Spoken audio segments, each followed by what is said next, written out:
इस video last में हमने एक क्वेश्चन पूछा था लास्ट वीडियो में कि क्यों हमारे लिए इम्पोर्टेंट है कि हम अपनी वीविंग सेक्टर को इम्प्रूव करें, जबकि हमें जो आयरन का जो यान का एक्सपोर्ट है लार्ज क्वांटिटीज में, उसको इम्प्रूव करने की जरूरत नहीं है। क्यों? Although we have made significant increase in the production of good quality long staple cotton, the need to import is still felt. अब भले ही हमने अच्छे क्वालिटी के जो स्टेपल कॉटन है, लंबा स्टेपल कॉटन, उसका प्रोडक्शन हमने काफ़ी बढ़ा दिया है, फिर भी हमें इंपोर्ट करने की ज़रूरत फील होती है। क्यों ऐसा होता है? क्योंकि हमारे यहाँ पे जो पावर सप्लाई है वो काफ़ी इरेटिक है, मतलब टाइम टू टाइम कटता रहता है, रेगुलर नहीं रहता। और जो मशीनरी नीड्स है हमारी, उसको अपग्रेड करना पड़ेगा ताकि हम वीविंग और प्रोसेसिंग के सेक्टर को अच्छे से इम्प्रूव कर सकें। और भी बहुत सारी प्रॉब्लम्स हैं, जैसे कि लेबर का लो आउटपुट और stiff competition. Synthetic fibre industry की तरफ से हमें काफ़ी स्टिफ कंपटीशन मिलता है। अब नेक्स्ट देखेंगे जूट टेक्सटाइल्स के बारे में। इंडिया रॉ जूट का लार्जेस्ट प्रोड्यूसर है जूट गुड्स, और सेकंड नंबर पे आता है एक्सपोर्ट के मामले में बांग्लादेश के बाद। तो 2010-11 में करीब 80 जूट मिल्स थी इंडिया में। ज़्यादातर ये सब लोकेटेड थी वेस्ट बंगाल में, और मेनली कहाँ पे? वेस्ट बंगाल में भी कहाँ पे ये लोकेटेड थी? वेस्ट बंगाल में ये हुगली रिवर के बैंक्स पे लोकेटेड थी। 3 किलोमीटर का वाइड रेंज है, 98 किलोमीटर लंबा और 3 किलोमीटर वाइड। ये नैरो बेल्ट है, नैरो रीजन है हुगली रिवर का, जहाँ पे ये सब लोकेटेड थी। अब इसके लोकेशन के लिए हुगली रिवर पे जो ये लोकेटेड थी, उसके कौन कौन से फैक्टर्स थे जिसकी वजह से यहाँ पे हुगली रीजन पे ये डेवलप ज़्यादा हुई? क्यों? क्योंकि आसपास का जो जूट प्रोड्यूसिंग एरिया था ना, वो काफ़ी क्लोज था। प्रॉक्सिमिटी क्या? क्लोजनेस। तो जूट प्रोड्यूसिंग एरियाज उसके नज़दीक में काफ़ी थे, और वहाँ पे काफ़ी इनएक्सपेंसिव वाटर ट्रांसपोर्ट था क्योंकि हुगली रिवर है इसलिए। और रेलवेज के काफ़ी अच्छे नेटवर्क हैं जो इसको सपोर्ट करते हैं, रोडवेज और वाटरवेज, ताकि रॉ मटेरियल का जो मूवमेंट है वो काफ़ी आसानी से हो सके। रॉ मटेरियल का मूवमेंट मिल्स तक आसानी से पहुंच सके, और काफ़ी भारी मात्रा में हमें वाटर मिल जाता है ताकि हम रॉ जूट को प्रोसेस कर सके। चीप लेबर मिल जाता है वेस्ट बंगाल और नज़दीक के बिहार, उड़ीसा, यूपी से। और क्योंकि कोलकाता एक बड़ा अर्बन सेंटर है, तो वहाँ पे बैंकिंग, इंश्योरेंस और पोर्ट फैसिलिटीज़ भी मिल जाती है ताकि जूट गुड्स को हम एक्सपोर्ट कर सकें। सो 2010-11 में क्या हुआ था? जो जूट इंडस्ट्री है उसने कम से कम 3.7 लाख वर्कर्स को डायरेक्टली काम दिया, और बाकी 40 लाख स्मॉल और मार्जिनल फार्मर्स को भी काम दिया, जो लोग जूट का कल्टीवेशन करते हैं। और मिस्टा का, अब मिस्टा क्या है ये देख लेना एक बार गूगल में। और बहुत सारे और भी लोग हैं जो इसके साथ जुड़े हुए हैं इनडायरेक्टली। अब ये इंडस्ट्री काफ़ी चैलेंजेस भी फेस करती है। कौन कौन से चैलेंजेस? तो ये पैराग्राफ में आप लिख सकते हो कि which are the challenges faced by jute industry. हर पैराग्राफ का एक क्वेश्चन बनता है, राइट? कहीं ना कहीं पैराग्राफ में एक क्वेश्चन बनता है और उसका आंसर उसमें पॉइंट में। बोर्ड एग्जाम में आप टेक्स्ट बुक की ही लैंग्वेज लिखना, टेक्स्ट बुक के ही वर्ड्स लिखना। टेक्स्ट बुक के पैराग्राफ को आप पैराग्राफ्स के अंदर ही आप काफ़ी सारे पॉइंट्स में उसको डिवाइड कर दो और उसको लिखो। हर पैराग्राफ में ये क्वेश्चन पूछो अपने आप से कि इस पैराग्राफ में क्या क्वेश्चन बन सकता है, राइट? इस तरह से आपको बहुत सारी अलग अलग बुक्स खरीदने की ज़रूरत नहीं पड़ेगी। ये इंडस्ट्री कौन कौन से चैलेंजेस फेस करती है इंटरनेशनल मार्केट में? जब सिंथेटिक सब्स्टिट्यूट्स आ गए ना, सिंथेटिक फाइबर्स, इन सब के वजह से इंटरनेशनल मार्केट में हमें काफ़ी टफ कंपटीशन फेस करना पड़ता है। और भी बहुत सारे कॉम्पिटिटर्स हैं, जैसे कि बांग्लादेश है, ब्राज़ील, फिलीपींस, इजिप्ट और थाईलैंड। लेकिन हमारे कंट्री के अंदर जो इंटरनल डिमांड है जूट की, वो काफ़ी बढ़ रही है, क्योंकि गवर्नमेंट ने ऐसी पॉलिसी ला दी है कि जूट पैकेजिंग को इन्होंने मैंडेटरी बना दिया है कि किसी भी टाइप की अगर आप पैकेजिंग करते हो तो उसमें जूट पैकेजिंग मैंडेटरी होगा। तो गवर्नमेंट की ये पॉलिसी की वजह से इंडिया के अंदर ही खुद जूट इंडस्ट्री की डिमांड बढ़ गई है। और डिमांड को स्टिमुलेट करने के लिए हमें जूट के प्रोडक्ट्स को काफ़ी डाइवर्सिफाई करना पड़ेगा। डाइवर्सिफाई का मतलब क्या होता है कि जूट के जो प्रोडक्ट्स होते हैं उसमें काफ़ी वैरायटी होनी चाहिए, काफ़ी डाइवर्जन, काफ़ी वैरायटी होनी चाहिए। 2005 के अंदर जो नेशनल जूट पॉलिसी थी वो बनाई गई थी इस ऑब्जेक्टिव के साथ कि हम प्रोडक्टिविटी को इंक्रीज करेंगे, हम क्वालिटी को इम्प्रूव करेंगे, और हम ये ध्यान रखेंगे कि जूट के फार्मर्स को उसके अच्छे दाम मिले, अच्छे प्राइजेस मिले, और पर हेक्टर का जो हमारा यील्ड है, यील्ड मतलब प्रोडक्शन, सो पर हेक्टर का प्रोडक्शन उसको भी हमें एनहांस करना है। सो हमारे लिए जो मेन मार्केट्स हैं वो ये सारे देश हैं, USA, Canada, Russia, United Arab Emirates, UK और ऑस्ट्रेलिया। और जो पूरे वर्ल्ड में एक चिंता फैल गई है ना, एक पूरे वर्ल्ड में एक टेंशन फैल गई है उसके ग्लोबल वार्मिंग के वजह से, इन सब के क्लाइमेट चेंज के वजह से, तो सब लोग बोलते हैं कि हमें एनवायरमेंट फ्रेंडली चीज़ें यूज़ करनी चाहिए, हमें बायोडिग्रेडेबल मटेरियल्स यूज़ करने चाहिए।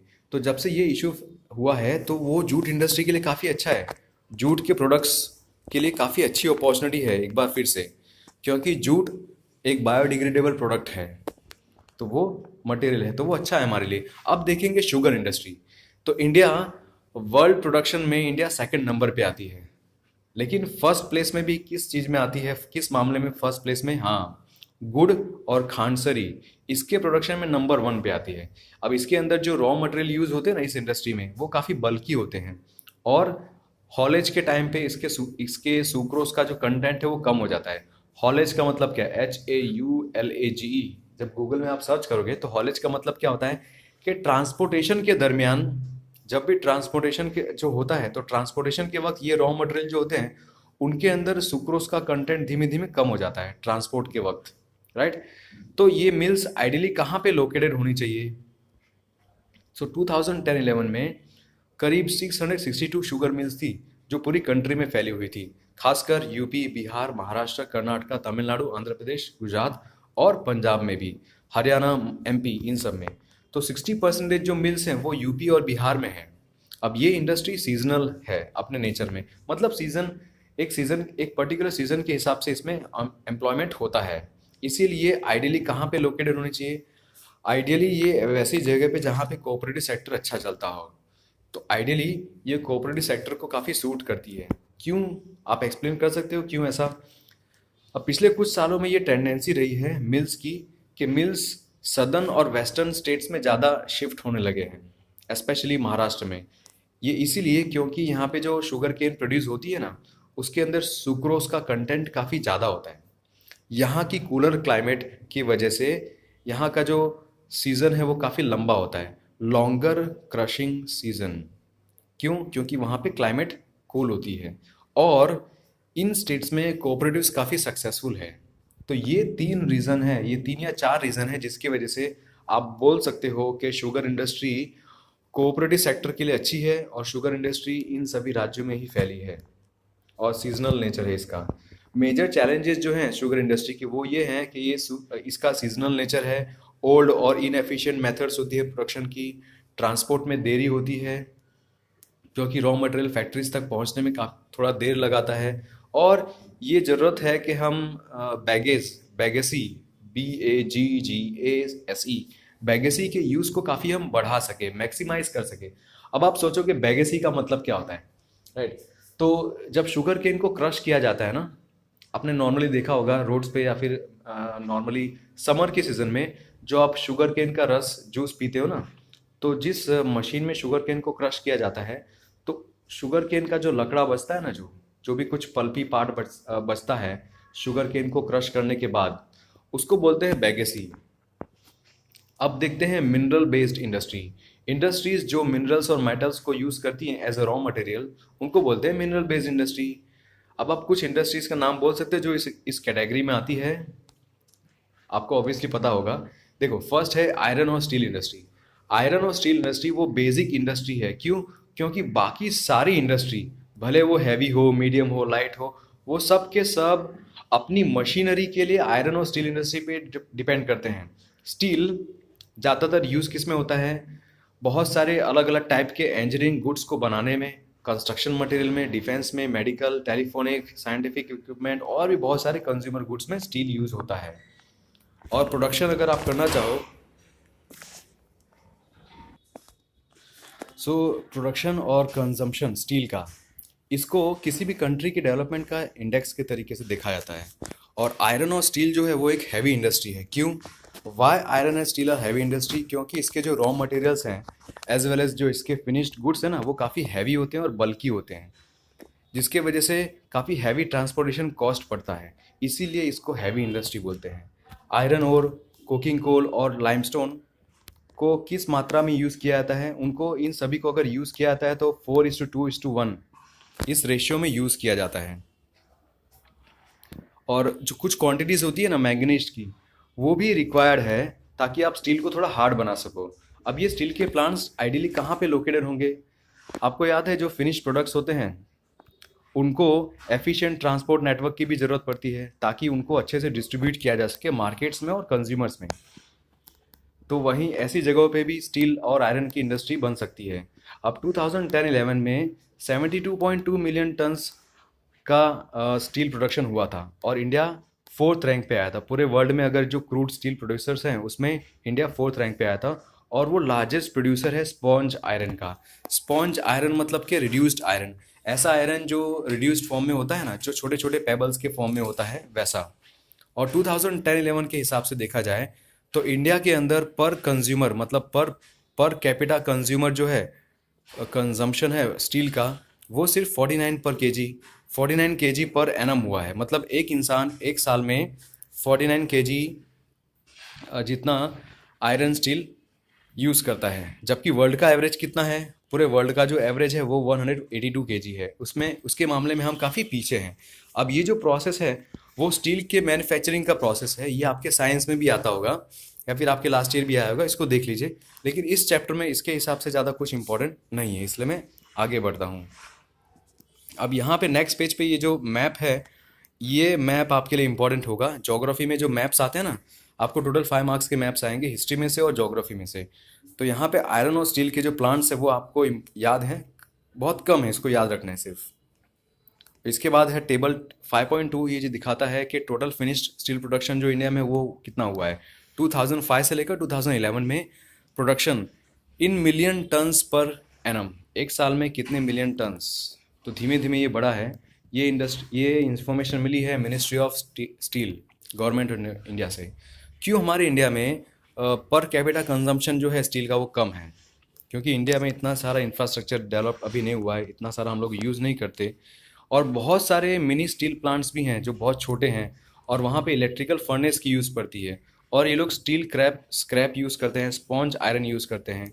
इनके पास री रोलर्स होते हैं जो स्टील इनगोट्स को यूज़ करते हैं, और ये लोग माइल्ड और एलॉय स्टील बनाते हैं। इसके बाद देखते हैं यहाँ पे क्या लिखा हुआ है।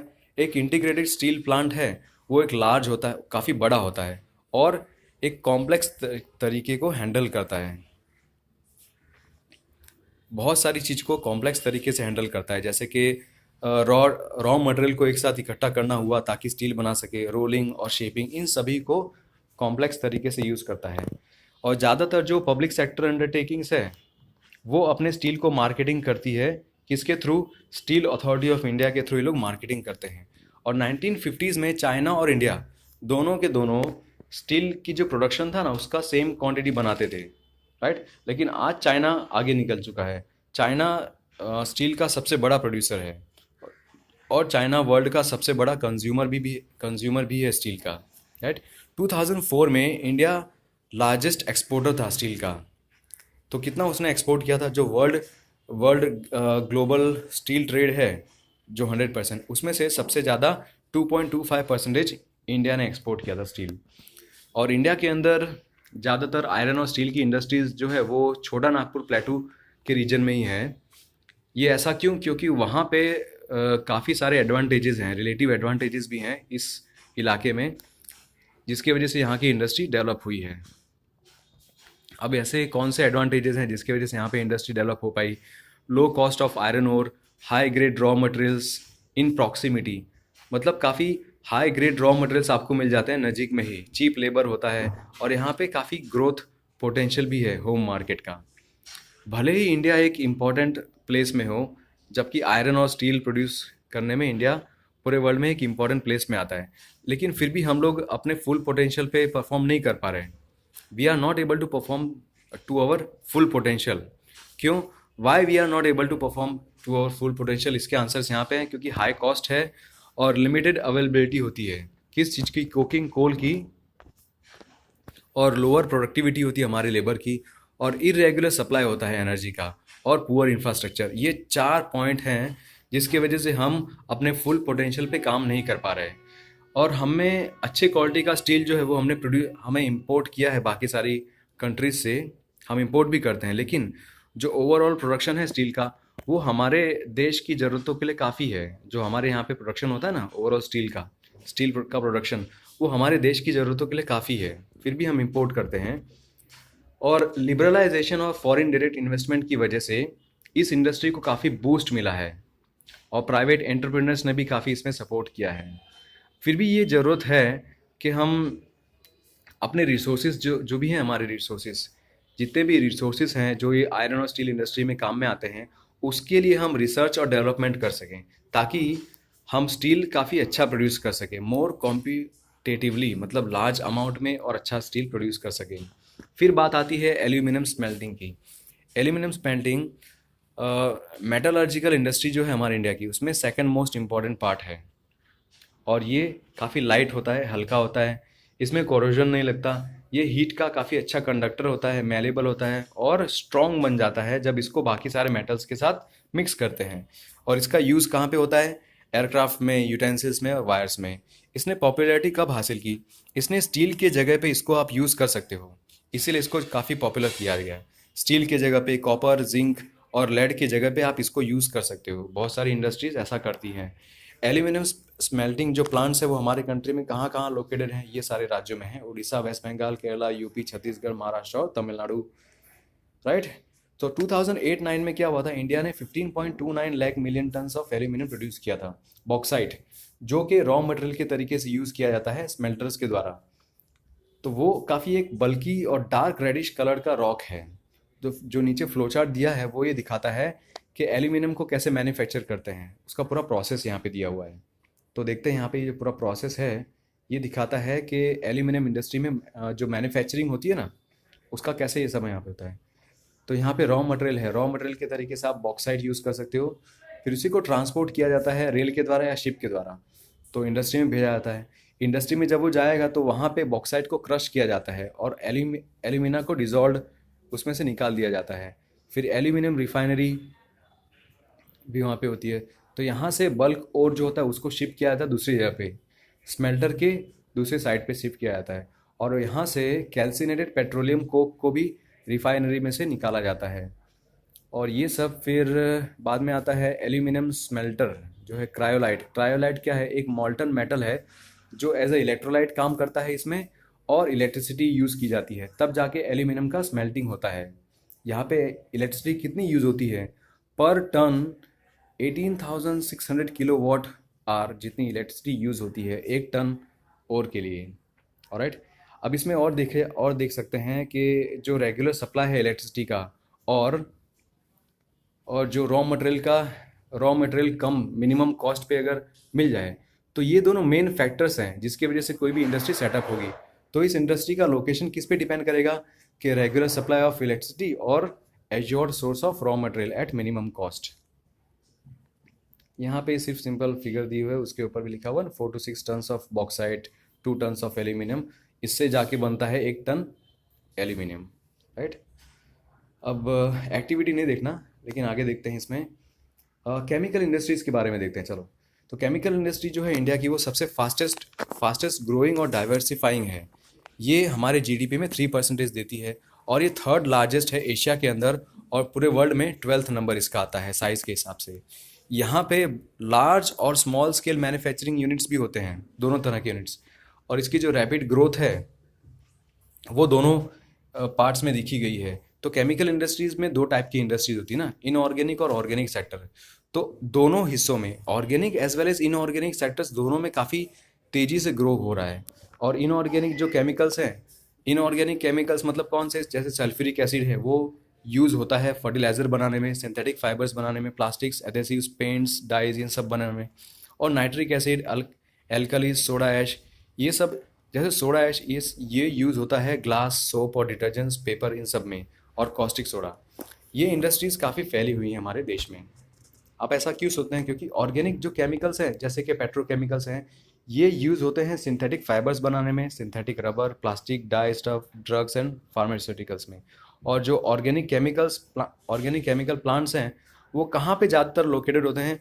ऑयल रिफाइनरीज के पास होंगे या तो पेट्रोकेमिकल प्लांट्स के पास होंगे। और केमिकल इंडस्ट्री जो है वो खुद अपनी खुद की सबसे बड़ी कंज्यूमर है, राइट। क्योंकि केमिकल इंडस्ट्री के अंदर ही कुछ ना चीज़ कोई ना कोई छोटे छोटे केमिकल्स प्रोड्यूस होते हैं, और वही छोटे केमिकल्स, वही बेसिक केमिकल्स आगे जाके दूसरी केमिकल इंडस्ट्री यूज़ करती है, जिससे वो दूसरे बड़े केमिकल्स या बड़े प्रोडक्ट्स बनाती है, ऐसा। सो बेसिक केमिकल्स हैं वो वहाँ पे प्रोसेसिंग होती है ताकि वहाँ पे एक दूसरे केमिकल्स बना सके, राइट। दूसरे केमिकल्स जो बनते हैं वो इंडस्ट्रियल एप्लीकेशन में यूज़ होते हैं, एग्रीकल्चर में, या फिर डायरेक्टली कंज्यूमर मार्केट्स में चले जाते हैं।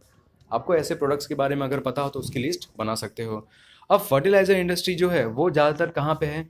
फर्टिलाइज़र इंडस्ट्री ज़्यादातर किस चीज़ का प्रोडक्शन करती है? नाइट्रोजनस फर्टिलाइजर्स का प्रोडक्शन करती है, फॉस्फेटिक फर्टिलाइजर्स और एमोनियम फॉस्फेट और कॉम्प्लेक्स फर्टिलाइजर्स। कॉम्प्लेक्स फर्टिलाइजर्स जो बने होते हैं नाइट्रोजन, फॉस्फेट और पोटेश से।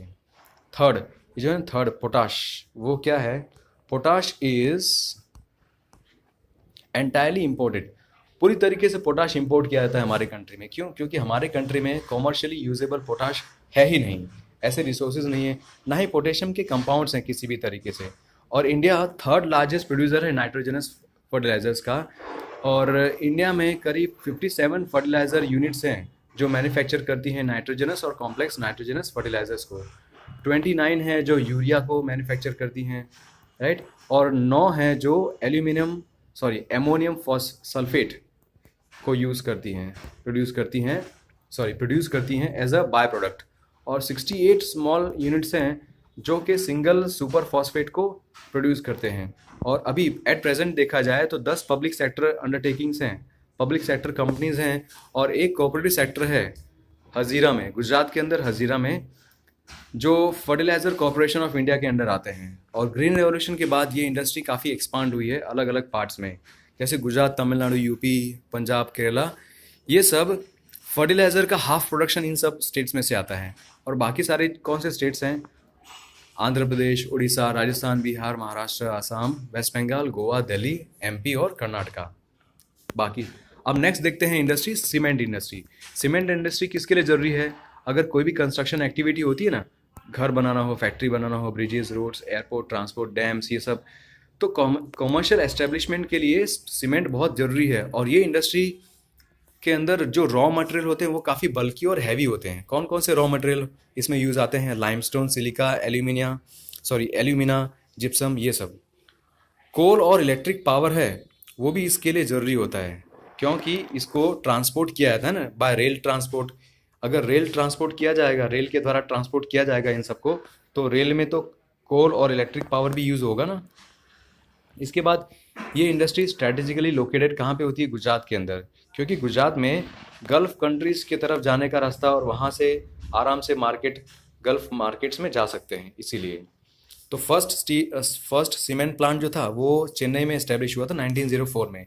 और आज़ादी के बाद ये इंडस्ट्री काफ़ी एक्सपांड हुई, लेकिन प्राइस और डिस्ट्रीब्यूशन का जो डी कंट्रोल था ना, वो सिंस 1989 से, और बहुत सारी ऐसी पॉलिसीज़ बनी जिसके वजह से सीमेंट इंडस्ट्री काफ़ी रैपिडली ग्रो करती गई अपनी कैपेसिटी में, प्रोसेस में, टेक्नोलॉजी में, प्रोडक्शन में काफ़ी रैपिडली ग्रो कर। डी कंट्रोल का मतलब ये होता है शायद कंट्रोल गवर्नमेंट के हाथ से बाकी सारे लोगों के हाथ में धीमे धीमे आता जाए।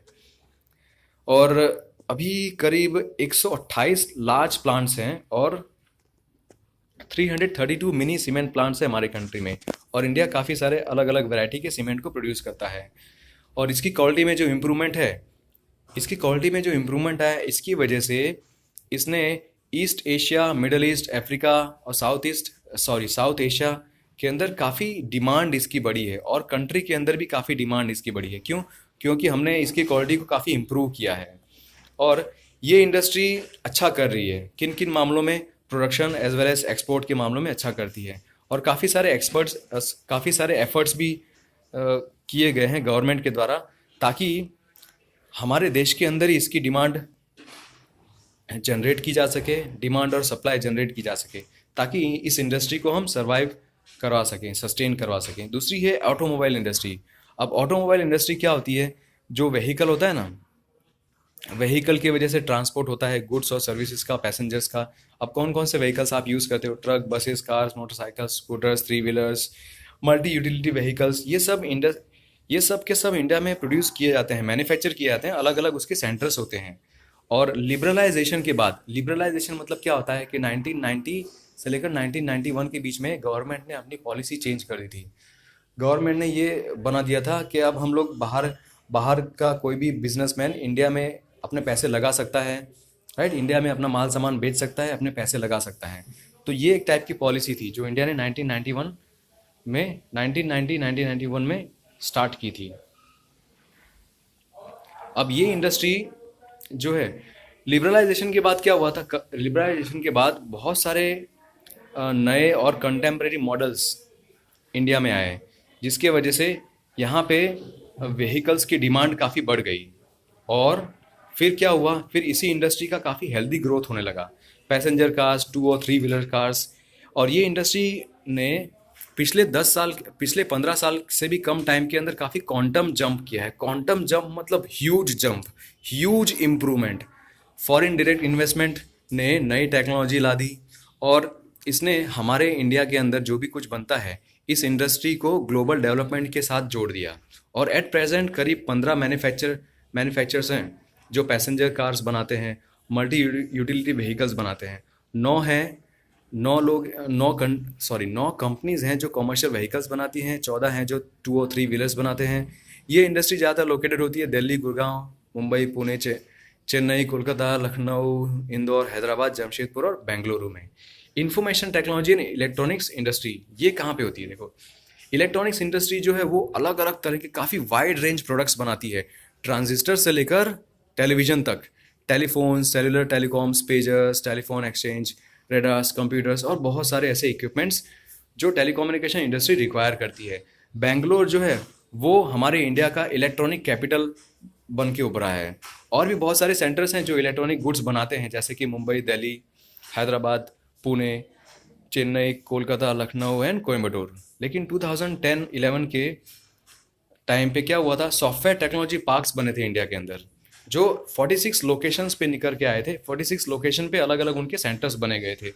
लेकिन फिर भी जो मेजर कॉन्सेंट्रेशन है, जो मेजर इंडस्ट्री है वो ज़्यादातर लोकेटेड है बॉम्बे, नोएडा, मुंबई, चेन्नई, हैदराबाद और पुणे। यहाँ पे आईटी इंडस्ट्री बहुत ज़्यादा लोकेटेड है। और जो मेजर इम्पैक्ट पड़ा ना इस इंडस्ट्री का वो ये है कि इसके वजह से काफ़ी एम्प्लॉयमेंट जनरेशन हुआ है। और इसने करीब 30% जो इसमें पॉपुलेशन है ना, एम्प्लॉयमेंट के अंदर 30% यहाँ पे वुमन है इस सेक्टर में। ये काफ़ी अच्छा है हमारे देश के लिए। और ये इंडस्ट्री ने हमारे देश में फॉरेन एक्सचेंज को भी काफ़ी कमाया है। देखो, अगर इंडिया के लोग बाहर के लोगों का काम करके देंगे, जैसे इंडिया का कोई इंसान है वो अमेरिकन कंपनी के लिए सॉफ्टवेयर बना के देता है, तो अमेरिकन कंपनी उसको डॉलर में पे करेगी, राइट। तो वो इंडिया में डॉलर यहाँ पे आएगा और इंडिया में डॉलर जब आएगा तो इंडिया के अंदर डॉलर रह जाएगा और बाकी उसका जो पैसा है रुपये में कन्वर्ट होके इंडियन सॉफ्टवेयर इंजीनियर को मिल जाएगा। तो इसके वजह से हमारे पास काफ़ी फॉरेन एक्सचेंज बढ़ा है पिछले 2-3 साल में। क्योंकि यहाँ पे जो बीपीओज है ना, बिजनेस प्रोसेस आउटसोर्सिंग का सेक्टर, वो काफ़ी तेज़ी से बढ़ा है। और इसकी जो कंटिन्यूस ग्रोथ है वो हार्डवेयर और सॉफ्टवेयर में हुई है ना, उसके वजह यही एक की फैक्टर है जो आईटी इंडस्ट्री के सक्सेस के लिए रिस्पॉन्सिबल है इंडिया में।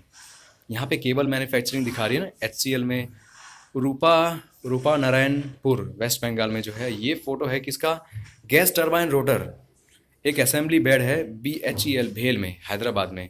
ये बड़ी बड़ी मशीन्स होती हैं। अब इन सब की वजह से क्या होता है, इंडस्ट्रियल पॉल्यूशन और इन्वायरमेंटल डिग्रेडेशन भी होता है। बहुत सारी इंडस्ट्रीज जो है वो इंडिया के इकोनॉमिक के ग्रोथ के लिए भी रिस्पॉन्सिबल है, डेवलपमेंट के लिए। लेकिन इसके वजह से हर तरह का पॉल्यूशन होता है, लैंड, एयर, वाटर, नॉइज़, और जिसकी वजह से एनवायरनमेंट काफ़ी डिग्रेड होता है, जिसको हम नज़रअंदाज नहीं कर सकते। तो industries mainly 4 types of pollution के लिए रिस्पॉन्सिबल है। 4 टाइप के पॉल्यूशन जो आपको पता होंगे, लैंड, वाटर, एयर और नॉइज़ पॉल्यूशन, राइट, इन सब में। और जो पॉल्यूटिंग इंडस्ट्री है उसके अंदर थर्मल पावर प्लांट्स भी आते हैं। तो एयर पॉल्यूशन के बारे में आप क्या देखेंगे, चलो ये हम लास्ट वीडियो में कवर करेंगे, ठीक है। टाइप्स ऑफ पॉल्यूशंस, ये काफ़ी इजी टॉपिक है और काफ़ी फटाफट फिनिश हो जाएगा। तो अभी तक वीडियो देखने के लिए थैंक यू।